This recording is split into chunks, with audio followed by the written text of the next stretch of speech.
2020 साली मालाडमधलं घडलेलं हे प्रकरण आहे माझ्या माहितीप्रमाणे. आता हे 2025 वर्ष आहे. गेल्या 2-2.5 वर्षांपासून या प्रकरणाची फक्त चर्चा होत होती आणि काल त्यांच्या वडिलांनी उच्च न्यायालयामध्ये एक याचिका दाखल करून अनेकांवर गंभीर आरोप केले. उच्च न्यायालयामध्ये नक्कीच त्याची सुनावणी होणार आणि प्रश्न असा आहे की इतक्या वर्षानंतर ही याचिका दाखल करण्यामागचा नेमका उद्देश काय?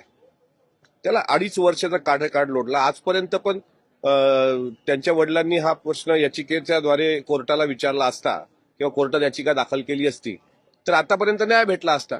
दिरंगाई का झाली, का केल्या गेली? आणि परत प्रश्न तोच येतो की 2-3 दिवसांपूर्वीपासून चालू असलेला औरंगजेबाचा विषय, त्यावर महाराष्ट्राची चर्चा भरकटली आणि काल रात्रीपासून सुरू झालेला दिशा सालियांचा विषय. महाराष्ट्राच्या समोरचे हे प्रश्न नाहीतच. मी किती दिवसांपासून सांगतोय आणि अक्षरशः डोकं फोडून सांगतोय की महाराष्ट्राच्या समोरचे प्रश्न आहेत शेतकऱ्यांचे प्रश्न, न्याय देण्याचे प्रश्न. आणि याचिकाकर्त्यांनी जी याचिका कोर्टात दाखल केली त्याला सन्माननीय न्यायालय योग्य तो निकाल देईल. जे कोणी दोषी असतील त्यांच्यावर दोषारोप पत्र जर सिद्ध झालं तर ते आरोपी म्हणून सिद्ध होतील.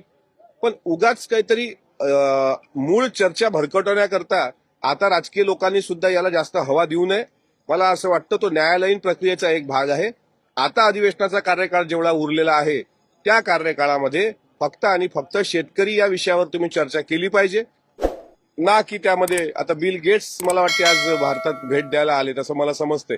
त्यांनी आपल्या महाराष्ट्राच्या विधान भवनात जर आले तर ते प्रथा परंपरा किंवा काय कामकाज चालतं याचा आढावा घेतला तर त्यांना पण समाधान वाटावं की महाराष्ट्राचा कारभार हा सर्वसामान्य लोकांच्या प्रश्नाला डोळ्यासमोर ठेवून होतोय. त्यामुळे दिशा सालियान प्रकरणात जे कोणी दोषी असतील त्यांच्या वडिलांना न्याय मिळो अशी आमची भूमिका आहे. पण आत्ताच्या घडीला विरोधक असतील किंवा सत्ताधारी यांना आमची विनंती आहे की या दिशा सालियान विषयामध्ये महाराष्ट्राचे मूळ प्रश्न परत भरकटता कामा नये.